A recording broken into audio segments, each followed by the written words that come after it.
السلام علیکم ورحمۃ اللہ وبرکاتہ۔ ویلکم ٹو مدرسہ مولانا آزاد اپر پرائمری اسکول۔ پیارے بچے اور بچیوں، میں عابد علی مضمون اردو میں سبق نمبر 10 9 نہالو یہ لے کر ایک مرتبہ آپ سب کی خدمت میں حاضر ہوں۔ بچے اور بچیوں، آج کے سبق کو ہم اور آپ مل کر پہلے پڑھیں گے، پھر انشاءاللہ اسے اردو کی کاپی میں لکھ کر محفوظ کر لیں گے۔ تو آئیے ہم اور آپ مل کر پڑھتے ہیں۔ بسم اللہ الرحمن الرحیم۔ سبق نمبر 10 9 نہالو۔ وطن گلشن ہے، رنگین پھول ہو تم، سفینہ ہے وطن، مستول ہو تم، بہت پیارے ہو تم، مقبول ہو تم۔ یہ سب بچوں کے لیے ہیں، یہ سارا بچوں کے لیے، بچوں سے کہا جا رہا ہے۔ تمہیں سے رونق قوم و وطن ہے، وطن والوں کو اپنا بھائی جانو، محبت میں تعصب کی نہ مانو، رہو مل جل کے جھگڑے کی نہ ٹھانو۔ مانے ہندو مسلمان سکھ عیسائی مت کرو، سب مل جل کے رہو ہندوستان میں۔ چمن پھولوں کے جمگھٹ تک چمن ہے، ضعیفوں کو سہارا دو سنبھالو۔ ضعیف مطلب بوڑھے لوگ، غریبوں کی مدد کر کے دعا لو۔ کوئی فرقہ ہو سینے سے لگا لو، کوئی بھی ہو، ہندو مسلم سکھ عیسائی، اس کی مدد کرو۔ غریب ہے تو مدد کرو، ضعیف ہے تو اسے سہارا دو۔ چمن میں ایک جا سور و سمن ہے، کرو گے اس نصیحت پر عمل تم۔ مانے اس طرح کے کام اگر آپ کرو گے تو میرا ذمہ ہے کہ جاؤ گے سنبھل تم۔ میاں محنت کرو پاؤ گے پھل تم، یہ دنیا میں ترقی کا چلن ہے۔ یہ آپ کو زبانی یاد کرنا ہے۔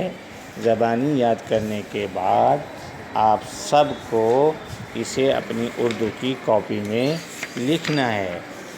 اب یہ لکھ لینے کے بعد، زبانی یاد کر لینے کے بعد، آپ کو اس سبق کا مشکل الفاظ پہلے یاد کرنا ہے، پھر اس کے بعد لکھنا ہے۔ تو آپ ہمارے ساتھ پڑھیے کیا لکھ رہا ہے۔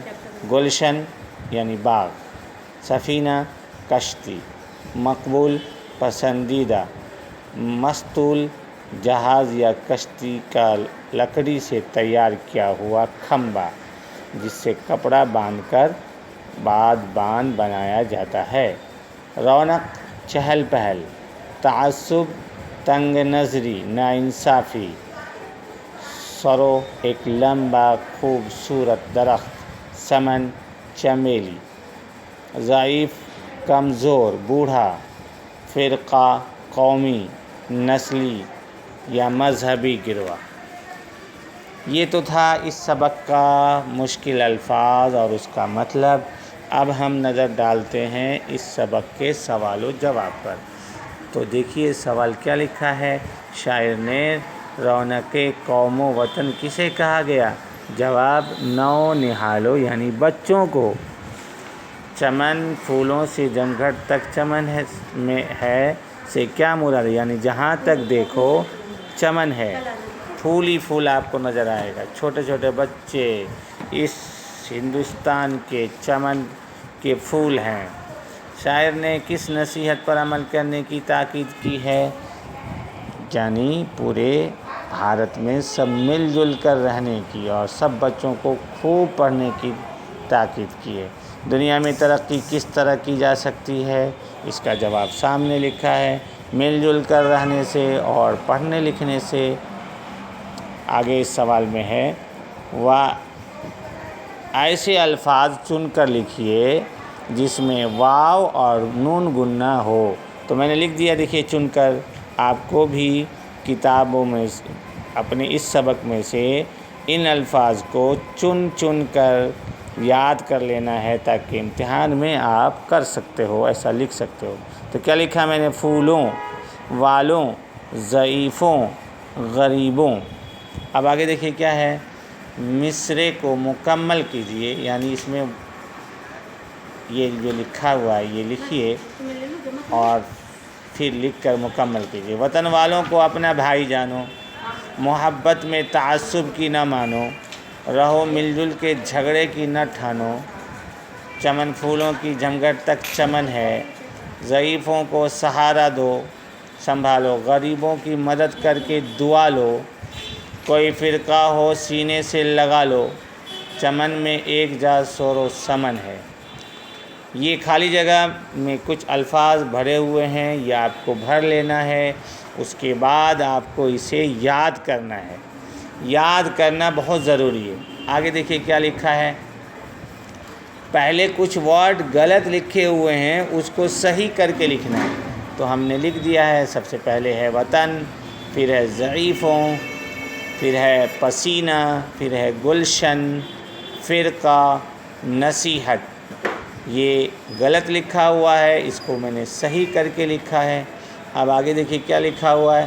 تصویریں بنائیے اور اس میں کلر کیجئے، یعنی رنگ بھریے۔ آپ کو یہ تصویر بنانی ہے۔ تصویریں بنانے کے بعد آپ کو اس میں کلر کرنا ہے۔ میں امید کرتا ہوں کہ آپ سبھی کو یہ سمجھ میں آیا ہوگا۔ آپ دیکھیے آخر میں کیا ہے، نقل کریے، یعنی ایک پیپر سیم ٹو سیم، ایسا کا ایسا ایک پیپر آپ کو لکھنا ہے۔ سرو سرو، تعصب تعصب، سفینہ سفینہ، عمل عمل، اور دو یا دو یا، تو یہ آپ کو پورا ایسا کیسا لکھنا ہے۔ میں امید کرتا ہوں کہ آپ سبھی بچوں کو آج کا یہ ویڈیو سمجھ میں آ گیا ہوگا۔ آپ ایسا کیسا لکھ لیں، اور لکھنے کے بعد اسے آپ اپنے اردو کی کاپی میں بھی محفوظ کر لیں۔ کئی بار پڑھیں گے، پڑھنا بہت ضروری ہے۔ پہلے لکھا جو ہے وہ پڑھنا آنا چاہیے۔ اگر آپ کو پڑھنا نہیں آتا ہے تو کوشش کیجئے، پہلے پڑھیے پھر لکھیے۔ مجھے دیجیے اجازت، اللہ حافظ۔